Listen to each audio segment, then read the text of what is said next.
we're going to be talking, So we're going to be talking a little bit about the stats in terms of how the menopause or the perimenopause affects the pelvic floor. And then we'll do a little bit about why do these symptoms happen. And then if you was to come and see one of our physios here, what would happen during the assessment.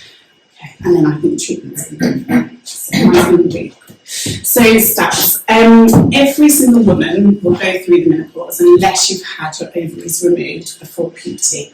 So that's like a huge amount of the population that this affects. And like I said, it's amazing that now we're feeling more empowered and we're talking about this and we're seeking help. 75% of women will present with some symptoms, and 25% of those women will experience quite severe symptoms. Your symptoms tend to kind of go on for about 7 years, but 1 in 3 women will experience symptoms for longer than 7 years. So again, 7 years is a big chunk of your life. And again, if that was to go on for more than 7 years, that can really affect your quality of life and work and, relationships and things like that. Okay, so next slide, please.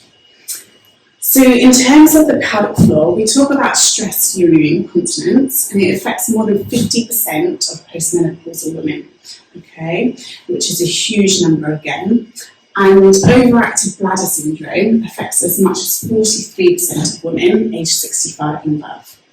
1 in 4 women will present with a prolapse in their 40s, 1 in 3 in their 60s, and 1 in 2 in their 80s. And I know 80s sounds like, a long way, but actually we're all living a lot longer. So you can imagine that all of these symptoms can affect a large amount of the population of females, okay? Next slide, please.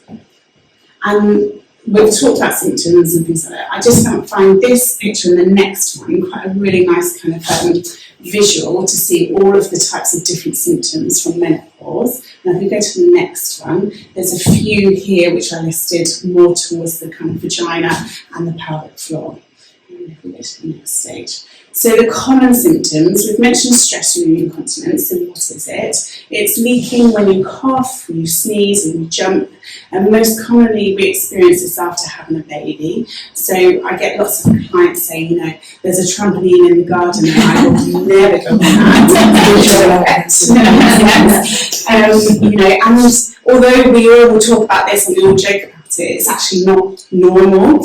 And although that it's quite a common symptom, if you were to see a physio for leaking or coughing or sneezing or jumping, 80% of those women will find some benefit from seeing a physio. So those symptoms can definitely improve and we can help 80% of women, which again is a huge number. Okay. And then if we had to think about increased frequency, so I sometimes see ladies that will say, I go for that wee just in case. And so if I'm about to leave home, I need to go for a wee. If I get into Cardiff, I better go for a wee now, so I'm dedicated to my shopping afterwards. And then after that, I need to go for a wee again, because when I get home, I'll then need to go for a wee as soon as I get through the door. Okay, so all of these just in case wees. And I'm just going to say something really quickly. I was just potty training my son recently, and I found myself saying, we're about to leave the house, you need to go for a wee. But all of these kind of habits are actually training our bladder to have bad habits. So potentially we would then go on to be thinking that we're sending our bladder signals that when it fills up to 50 mils or 100 mils, it's telling us that we need to go for a wee. So we might find that we're weeing all day and then we're up all night weeing again, and sleep is really, really important in terms of our mood, our diet, our kind of motivation for the day and things like that. So all of these types of things, there's way more in terms of urgency, but all of these types of things will play into our menopause symptoms as well. And just to also say, in terms of stress urinary incontinence, if you tend to leak, so you may leak a little bit with coughing or sneezing, but sometimes the issue might be that actually you have a steady leak throughout the day, 50% of patients that have this will also improve from physio. So again, that's a huge amount of numbers that we can actually help women with. Okay. And then if we go back to the urge, sometimes I have patients that say they wake up in the middle of the night and they are desperate for a wee and they get out of bed, and by the time they've made it to the toilet, they're leaking. So sometimes the bladder's telling them that they need to go, but they haven't quite got that muscle control to be able to stop that urethra from opening and from leaking, okay? So these are some of the symptoms. There's also, if we get to the next slide, vaginal dryness or irritation. So sometimes you may find that during intercourse it's a little bit sore. You can also find that sometimes when you're sitting on a chair you can feel this kind of uncomfortableness from the vaginal dryness. Especially when you pass urine as well, it's like burn towards the end, and sometimes you may think that that's actually a UTI. It could be coming from the vaginal dryness as well, okay? You can also get pelvic pain deep inside the pelvis or in and around your vagina, in and around your vulva area, and that sometimes can present it again during your normal day, but also during intercourse and when you're urinating. And then POP. It's not as exciting as it kind of sounds, but it's pelvic organ prolapse. So that's when the organs start to move downwards into the vagina, and that they can present as a bulge or a lump or heaviness or pain. So all of these symptoms are sounding pretty grim, aren't they? Just because, we're all women and we've potentially had babies, or we're going through perimenopause, or actually we've gone through menopause. So it's sounding a little bit grim, but a lot of these symptoms can definitely be helped with physio. And like I've just mentioned, 80% of women that present with us can improve. 50% of women that actually present with that steadily leak can also improve. And then so much that can be done for the vaginal dryness, the pain, and these prolapses. Because if you had to think that if 1 in 4 women in their 40s present with a prolapse, and then it goes up to 1 in 2 in their 80s, again, that's a large population. So should women be putting up with this? No, they should not. There's so much that can be done. So if you was to come and see us, if we go to the next slide. It's gone online. 2 seconds.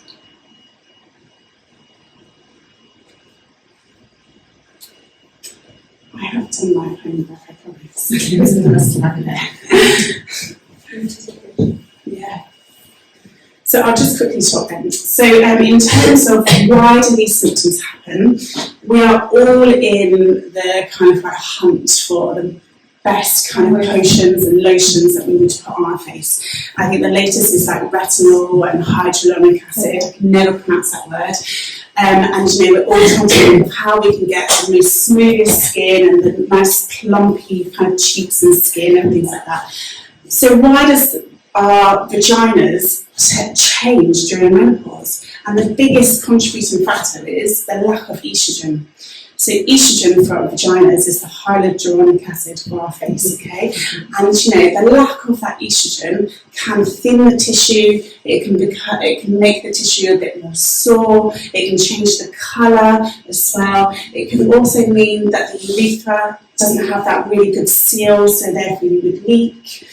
It can change the pH levels in our vagina as well, so then we're more prone to kind of more discomfort and pain, infections, thrush. And then also if we had to think, we've already been talking about that muscle mass. So the pelvic floor is like a sling, and it kind of comes at the bottom of our pelvis and it slings all the way up into our kind of sacrum area and into the front of the pubic bones. And if we want to think about the muscle itself, if we had to talk about our biceps, okay, so we've got a right and a left, and if you are right-handed, your right bicep might be a little bit more bigger than your left. But we also want to think about that in terms of our pelvic floor. So the right and left need to be doing and communicating to each other, and they also need to have a really good plump amount of tissue in there to be able to contract and close that urethra and also support the pelvic organs above, okay? And when we go through menopause and that lack of estrogen the lack of estrogen dips, it means that the quality of that muscle is no longer there. So therefore, it's really important for diet, strength training, things like that. I won't go into too much because Rhiannon's going to be talking about it. But it's really important to also think that that muscle also needs training. And constipation tends to also be quite a big issue due to perimenopause, and straining can then worsen your prolapse symptoms. And I read one paper that kind of said about if you're already going into perimenopause with some sort of symptom, okay, whether it not be a prolapse symptom or you're not able to jump on top of the trampoline for fear of leaking, unfortunately those symptoms are only going to get worse during perimenopause and menopause. So then you come out of it and you're actually in a worse state, but you've had these symptoms kind of brewing for a long time, okay? So if we go to the next slide. So if you was to come to see one of us here at Station House or anywhere else, we would tend to do a really detailed assessment, a subjective assessment of what symptoms are really bothering you. So remember that kind of slide, there's loads of symptoms and then there's some that really affect the pelvic floor. We would take down all of that information and then find out what goals you would like to achieve. So is it that you want to run around after your children, picking up grandchildren, jumping on trampolines, skydiving if you wanted to, what is it that you want to achieve? Is it actually you would just like to get up in the morning and make it to the toilet without wetting? Or is it that actually you think to yourself, I am so fed up of constantly living on the toilet, I would like to have some independence, go out, walk around town and come home and not immediately the loo 3 or 4 times, So there's lots of information that we would take down initially. And then what's really interesting is sometimes we may ask you to do a bladder diary. So that is where we would, monitor the amount of fluids you're taking in and what type of fluids. And the type of fluids are really important as well. Alcohol, fizzy drinks, sweeteners, fruit juices, all of these types of things, caffeine. I live off caffeine, but all of these types of things are really going to irritate the bladder lining and they're going to create that increased urge to urinate. So it's really important to kind of also note down what type of fluid you're taking in. And then I see lots of ladies that say, actually, because I'm going out today, I'm going to hold back on the amount that I drink because I don't want to be leaking. But also the lack of fluids that go in will also affect the bladder, the clearing out of the bladder, the urge, you're leaking, things like that. So we want to also monitor how much you're taking in, how much is coming out, were you wet, were you dry, and what was your urge score. And for some women, they're like, wow, to look at it down black and white, I am going to the loo 10, 12, 14 times a day, I'm up 2 or 3 times a night, which again, sleep is so important. So it's really starting to overtake their life. So a bladder diary gives us a really good kind of picture. A 3-day bladder diary gives us a really good picture of what's going on for you guys. And then posture and breathing is also really important to look at. So you think to yourself, well, we're all sat here breathing, so why is breathing really important? But if we go to the next slide, our diaphragm and our pelvic floor, they all work together. So as we inhale, the diaphragm drops down, the pelvic floor will also naturally drop down. We're having a few technical issues. So it will also drop down without us even needing to think about it, okay? And what's really important about that is as we exhale, the pelvic floor will also naturally give you a contraction. And some women, we know that 50% of women won't be doing their pelvic floor squeezes correctly. So half of the room here may be initiating a squeeze but can't quite hold it because it's weak. Okay, so it's giving up after 1, 2, 5, 7 seconds. And so therefore when they make it to the toilet, they're not quite getting there because it's weak. Or some women may be initiating that squeeze and not letting go of those muscles. And then some women may also be unable to initiate a squeeze altogether. So sometimes we will definitely have a look at your pelvic floor, but also focusing on your exercise, your global strength, and your breathing can really help to maybe switch on that pelvic floor for some. But switching on the pelvic floor doesn't work for everybody. So sometimes also switching that pelvic floor off by actually focusing more on inhalation rather than focusing more on exhalation. So again, this shows you here, as you breathe in, the diaphragm drops down, the pelvic floor relaxes. So that can be really key for some women. And then as we exhale, the pelvic floor contracts. And if we had to think about a balloon, the middle part is the diaphragm, okay, and the top part is our mouth, and the bottom part is our pelvic floor. And if we were to take an inhalation, okay, most women tend to breathe very much from up here because we all like our flat tummies, okay, so we're all trying to hold our tummies in nice and flat. But if you were to see your children or your grandchildren breathe, they're sitting there and their tummies are going like this, yeah? And it's just natural. And then I think something happens in our teens where we all go and we hold in our tummies. And then if we think about that balloon, that tummy, that diaphragm is that middle part. And if I was to squeeze that middle part of the balloon, and maybe if you're pregnant you might want to hold it. But if you think about that balloon, that middle part, if I was to squeeze that, that means we're not moving from the diaphragm. So if I squeeze that middle part of the balloon, we will get a bulge in the lower part. So therefore we may leak a little bit more. We may feel those prolapse symptoms a little bit more. So actually breathing is really key in helping us with some of our symptoms as well, okay? And then if we go back, if we go to the next slide, I've just got a little, very tiny video, but if it doesn't work, then go back to the physio assessment. I don't know why Keep talking about so if you go back to the physio assessment, so then we would look at your global kind of like strength and function as well. Because if we had to think of, if we were just all to sit there or lie there and do our pelvic floor squeezes and our faces are going up, yeah, I'm doing my squeezes now, yeah, definitely.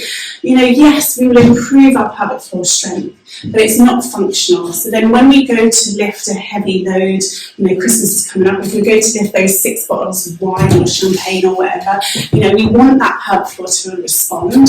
But then how do we know it's going to be responding? If we were to do a squat or a bridge or a lunge, we will also get the pelvic floor to work. So sometimes if women struggle to get, this is my little, and it's not even playing. So I'll do all of that, don't worry. Go back to the physio assessment one. So, and if we was to just constantly, you know, focus on just lying down and doing the pelvic floor, it's not really functional. So then when we come to lift the big cases of beer, wine, champagne, whatever, coming up to Christmas, you know, our pelvic floor might not support us. So doing global strength is also going to help that pelvic floor as well.